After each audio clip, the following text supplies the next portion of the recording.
Joining us now on the Al Jazeera NewsHour is Jeffrey Smith. He's the Executive Director of Vanguard Africa, a campaign advisory focused on pro-reform African leaders. He's live from Washington. Thank you very much for your time. So all eyes have been on the Gambian army to see what their next move would be after this disputed election and whose side they were going to be on. How significant is it and worrying, in your opinion, is a decision by the army chief to be on Yahya Jammeh's side?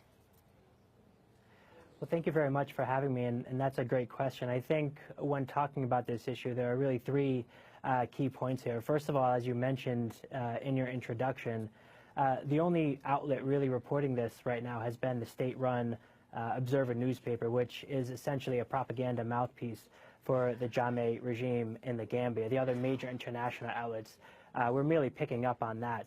And secondly, I was speaking to a former Gambian minister earlier today, and he told me that the letter that was published in the Gambian newspaper today is actually a recycled letter. It's an annual letter that is sent to the president from the army. So in that sense, it's really not entirely unique news. And thirdly, a very key point here is that Usman Baji, the army chief, is literally trying to save his life. A former Gambian journalist in the country who now lives in exile once told me that the two most dangerous professions in the Gambia is being a journalist and being the army, given the widespread disappearances and killings and torture that has occurred for members in both sectors. So I think he's really fighting to quite literally stay alive at this point.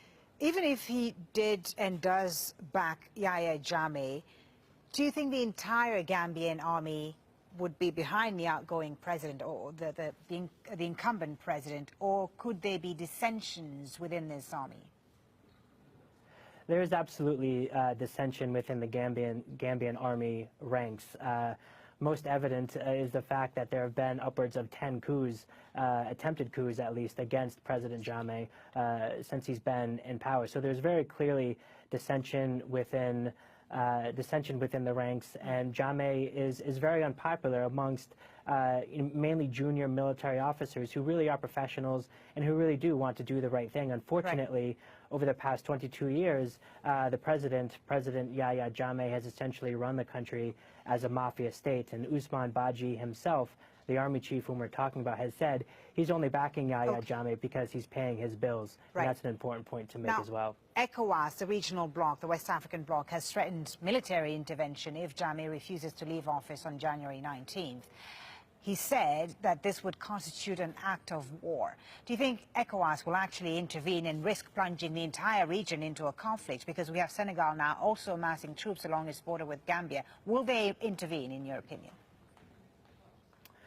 Well, I think one way or another, President Jammeh will not be in power come January 19th by Gambia's own constitution. That is when the rightful and democratic and peaceful transfer of power should take place. And ECOWAS, to their credit, really has drawn a line, a very firm line in the stand, and I think their leadership in this regard should be applauded. I think over the course of 22 years since Jammeh has been in power, he really has become the head of a pariah state, and really the Gambia has become a black eye on a region that is otherwise performing tremendously well in terms of political rights, advancing civil liberties, and advancing democracy writ large. So I think, to answer your question, one way or another, the outgoing president will no longer be there on January 19th. Jeffrey Smith, thank you so much for talking to us. Thank you for having me. Appreciate it. Joining us now on